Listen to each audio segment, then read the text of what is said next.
उत्तर प्रदेश के जनपद एटा में all India community health worker association के बैनर तले पूर्व जन स्वास्थ्य रक्षकों ने एक बैठक आयोजित की है।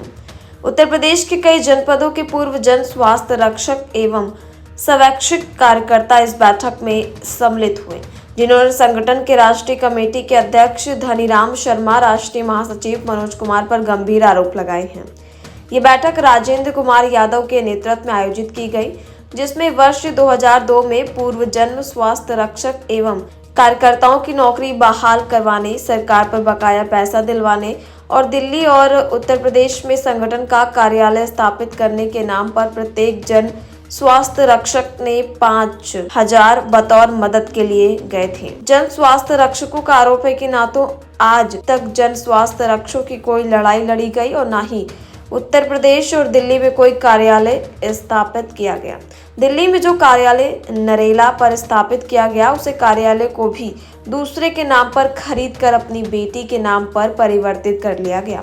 उन्होंने शासन प्रशासन से गुहार लगाई है कि ऐसे ठग लोगों के विरुद्ध कार्रवाई की जाए और लाखों करोड़ों रुपए जो उन लोगों से ठगे गए हैं उनको वापस दिलाया जाए।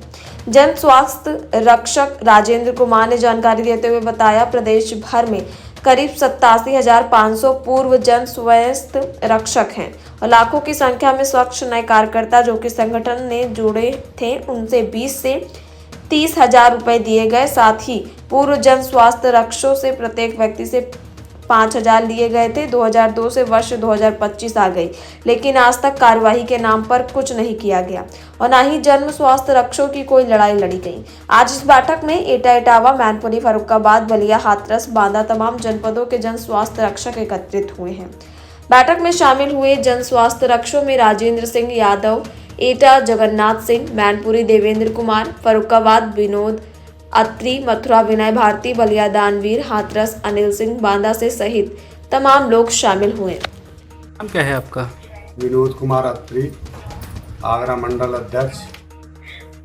यह जो मीटिंग रखी गई है, क्या मीटिंग रहे और क्या जानकारी रही है इसकी? मीटिंग में हमारी संस्था के जितने उच्च अधिकारी हैं जी, राष्ट्रीय महासचिव मनोज कुमार, धनीराम सैनी, इन्होंने पहले जो पूर्व जन स्वास्थ्य रक्षक और स्वैच्छिक कार्यकर्ताओं से पैसा लिया गया था 5,000 रुपये के हिसाब से, पुराने वालों से, नए वालों से 20,000, किसी से 50,000 लेके केंद्र में कार्यालय बनाया गया जी। उसमें भी छलावा किया कि केवल 2 के नाम वो कार्यालय कराया गया, संस्था के लिए नाम नहीं कराया गया। दूसरे नंबर, इन्होंने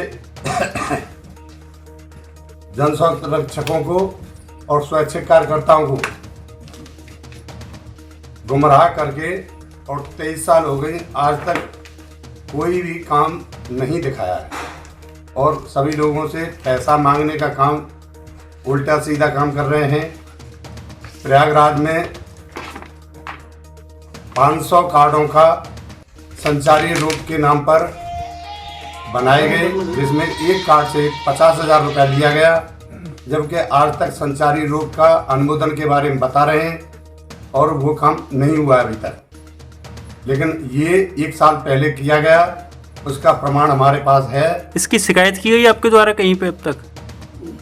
शिकायत क्या, इनसे ही की गई शिकायतें और अपने अधिकारियों से, इनसे संगठन के से जी। लेकिन ये हम ही लोगों को फर्जीवाड़ा दिखाते हुए स्वयं अपने को स्वच्छ बना रहे हैं, जबकि गलत काम यही लोग करते आ रहे हैं। और बहुत लोगों से, ये अंकल जी बैठे हैं कोषाध्यक्ष एटा के, इनसे 8-9 लाख रुपए लिए और आज तक कोई काम नहीं दिखाया। ये प्रदेश उपाध्यक्ष हैं, ये बताएंगे फिर इसके बारे में। इस मीटिंग का उद्देश्य क्या रहा है आज रखने का आपका?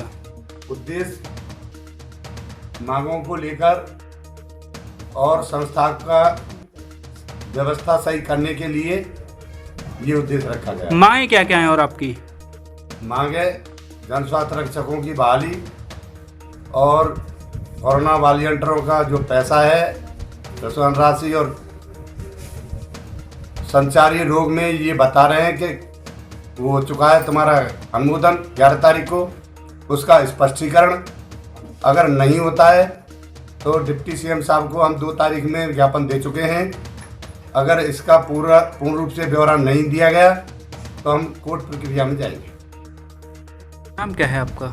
मैं विनय प्रकाश भारती, मंडल अध्यक्ष आजमगढ़ से यहाँ जनपद एटा में पूर्ववर्ती जन स्वास्थ्य रक्षक स्वैच्छिक कार्यकर्ताओं की बैठक के लिए आज यह मीटिंग हुई है, किसके नेतृत्व में मीटिंग हुई है, क्या जानकारी है? मीटिंग एटा जनपद के जो जिला उपाध्यक्ष हैं राजेंद्र सिंह यादव जी, उनके नेतृत्व में यह बैठक की गई है, जिसमें कई जनपदों से और मुख्य रूप से यहाँ के जिले के जो पदाधिकारीगण हैं, सदस्यगण हैं, पूर्ववर्ती जन स्वास्थ्य रक्षक हैं, जो लोग बुजुर्ग साथी हैं, इनकी यह बैठक रही है।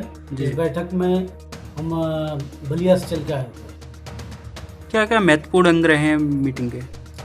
मीटिंग के महत्वपूर्ण अंग ये रहे हैं, पहली बात कि जो पूर्ववर्ती जन स्वास्थ्य रक्षक हैं, उनकी बहाली का मामला अभी भी किसी परिदृश्य में नहीं है जी।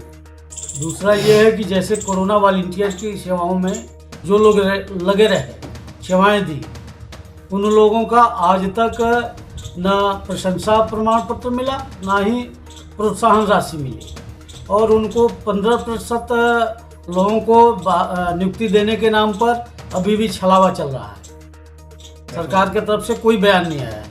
दूसरा, एक संचारी का मामला संगठन के द्वारा प्रसारित किया गया है, जिसमें बताया जा रहा है कि जुलाई में 11 जुलाई को ही सरकार ने अनुमोदन कर दिया था, लेकिन आज हम 12 सितंबर को बैठे हुए हैं एटा में। अब तक सरकार का कोई उसमें स्पष्ट बयान, सरकार या विभाग का कोई बयान नहीं आया है, लेकिन उसके नाम पर तमाम लोगों को भ्रमित किया जा रहा है। मीटिंग के बाद आगे की रणनीति क्या रहेगी आपकी? आगे की रणनीति हमारी माननीय प्रदेश के मुख्यमंत्री जी को ज्ञापन सौंपना और संगठन की जो स्थितियां हैं, संगठन के ढांचा को लेकर के, संगठन के पदाधिकारियों को लेकर के और इसकी कार्यशैली को लेकर के हम माननीय मुख्यमंत्री जी को ज्ञापन सौंपेंगे। और उसके बाद वहाँ भी हमारी बात नहीं सुनी गई तो आगे हम न्यायिक प्रक्रिया के लिए कोर्ट जाएंगे। और क्या है आपका नाम? मैं राजेंद्र सिंह यादव, जिला उपाध्यक्ष एटा। आज आपके आवास पे मीटिंग बैठाई गई है, किसके नेतृत्व में मीटिंग बैठाई है और क्या जानकारी है? मैं राजेंद्र सिंह, मेरे नेतृत्व में ये मीटिंग हो रही है। मैंने ही मीटिंग के लिए सबको आगाह किया था, बलिया से, मैनपुरी से, फरुखाबाद से, हाथरस से, अलीगढ़ से, मथुरा से, आगरा मंडल से कई लोग हमारे अन्य जिलों से आए हुए हैं और हमारी मातृशक्ति भी आई हुई हैं जो पूर्व जन स्वास्थ्य रक्षक है। हम पूर्व जन स्वास्थ्य रक्षकों से मनोज जी ने, धनीराम सैनी जी, और इस प्रदेश के कोषाध्यक्ष रामजाल कश्यप, पूर्व जन स्वास्थ्य रक्षकों से 5-5 हज़ार रुपया इकट्ठा करके एक दिल्ली नरेला में VIP जगह में कार्यालय 3 मंजिल खरीदा था जी।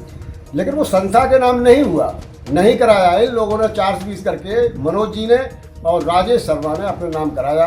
जब हम मीटिंग को लेके 2017 से अब तक कोई मीटिंग नहीं हुई, हमें कहीं मिल नहीं रहे हैं, फ़ोन नहीं उठा रहे हैं, तो हमने चलो भाई हम अपने राष्ट्रीय कार्यालय चलते हैं। जब राष्ट्रीय कार्यालय में पहुंचे तो हमने वो देखा कि उस कार्यालय में हम हर महीने की 17 तारीख को जाया करती थी मीटिंग में, लेकिन जब कार्यालय में पहुंचे तो वहाँ कोई कार्यालय नहीं, उस कार्यालय में दुकान खुला हुआ है। जब वहाँ पता किया, जो मकान का खरीदने वाला था वो आया, एक लेडीज थी, तो उसने कहा कि जी ये मकान मेरा है, 1 साल पहले ये मेरे नाम हो चुका है। जब हमने इन लोगों को, अपने राष्ट्रीय लोगों को अवगत कराया तो उन्होंने उल्टा सीधा हम लोगों को जवाब दिए, आरोप लगाया, हमको उल्टा आरोप लगाया। आरोप लगाने के बाद उसी समय हमारे राष्ट्रीय अध्यक्ष की पिताजी की डेथ हो गई। हम उनके घर पर सांत्वना देने के लिए पहुँचे, बलिया से, हमेटा से, मथुरा से, बाकी 2 जिले के और लोग थे, हम 5-6 लोग इनके घर पर पहुँचे तो एकदम धनीराम सैनी हमसे बड़ी जोर आवाज़ में चिल्लाने, गुस्सा किया कि तुम लोगों की हिम्मत कैसे बड़ी हमारे यहाँ आने की, जाओ भी निकल जाओ यहाँ से। हमने कहा भाई हम आपसे कुछ मांगने नहीं आए, कुछ लेने नहीं आए और न ही संस्था के बारे में कोई बात करने आए।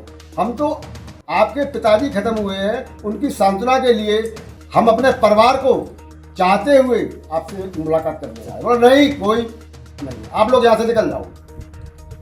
वो लोग अपने घर में घुस गए। धनीराम सैनी 4 भाई थे, उनके भाइयों के पास हम बैठे 3 घंटे। जब धनीराम सैनी के बारे में जब भाइयों ने बताया तब हमको मेरा एकदम पैरों तले जमीन खिसक गई। उधर हम लोगों को संदेश दे रहे हैं कि मैं पिता की गम में बैठा हूँ। भाई कह रहे हैं कि हमारा भाई धनीराम सैनी पिताजी मर गए तो मरने में शमशान घाट तक नहीं गया, मरने पे अर्थी को कंधा भी नहीं दिया। और उधर हम लोगों को बता रहा है कि मैं पिता की गम में बैठा हूँ, जबकि 3 घंटे हम बराबर बैठे रहे उनके भाइयों, उनके परिवार के साथ। गांव के 2 बुजुर्ग थे और उनके एक सगे मामा का लड़का था, उनसे वार्ता की। हम वहाँ से वीडियो बना के लाए। उन्होंने कहा कि धनीराम सैनी इतना हमारा भाई गलत है, हम क्या बोलें, जिसका पिता मरा हो और पिता की अर्थी में कंधा नहीं दिया। जैसा कि आपके द्वारा बताया गया था, अभी आपके लोगों द्वारा पैसा लेके ऑफिस बनाया गया, उस ऑफिस का बेनाम दूसरे लेडीज़ के नाम हो गया, तो इसकी आपने अब तक शिकायत की कहीं पे? अभी तक शिकायत हमने अपने राष्ट्रीय लोगों को बताया, लेकिन वो मानने को तैयार। वो कह रहे हैं कि आप चलो वहाँ झगड़ा करो उनसे। लिखित में शिकायत की गई थी या कैसे शिकायत की गई थी आपके द्वारा? हमने अभी लिखित में वो कार्यालय में अभी शिकायत नहीं की है, हमने अपने कार्यालय वालों को बताया है, पदाधिकारियों को अपने पदाधिकारियों को जानकारी दी, जबकि पदाधिकारियों को सब कुछ पहले से पता है। पदाधिकारियों को क्या रेस्पॉन्स मिला आपको? पदाधिकारियों को क्या रेस्पॉन्स मिला आपको? उन्होंने कहा इसके बारे में हम विचार करते हैं, आश्वासन दिया विचार करते हैं, लेकिन विचार नहीं करेंगे। और मुझे ये पता है कि 23 साल से हम लोगों से करोड़ों रुपया लिया गया, संस्था के पास अरबों रुपया पहुंच चुका है। उस पैसे का कहाँ प्रयोग कर रहे हैं, दुरुपयोग कर रहे हैं। मेरे हिसाब से इस संस्था को बिल्कुल खत्म किया जाए। हम उस न्याय प्रक्रिया तक जाएंगे कि इस संस्था को हम खड़ा नहीं रहने देंगे। हम उस उद्देश्य पे हैं, हमारा उद्देश्य है ये कि ये संस्था खत्म हो जाए तो हम लोगों का लुटना बंद हो जाएगा। आगे की रणनीति क्या रहेगी आपकी? आगे रणनीति हमारी ये है, संस्था हमारा जब पेपर आउट होगा, संस्था समझ जाए, यहीं रुक जाए। अगर नहीं रुकती है तो आगे न्याय प्रक्रिया में भी जाएंगे। इस संस्था को हर कीमत पर खत्म कराएंगे। और मनोज जी, धनीराम सैनी को सलाखों के पीछे जाना चाहिए। जो करोड़ों अरबों रुपया इनके पास गया है, इनकी संपत्ति को सील होना चाहिए। जो हमारे गरीब भाइयों का हमारा खून पिया है, तो इनको सलाखों के पीछे जाना चाहिए, इनकी प्रॉपर्टी को जब्त होना चाहिए।